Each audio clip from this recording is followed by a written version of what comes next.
పద్దెంది పడిమెట్ల పైకెక్కి గుడికేగు భక్తులకు ఎదురొచ్చే బంగారు స్వామి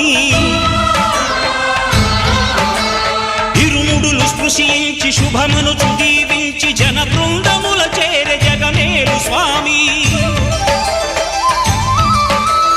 తన భక్తులనరిల్చు తప్పులకు తడబడి ఒక పక్క ఒరిగెన ఓంకారమూర్తి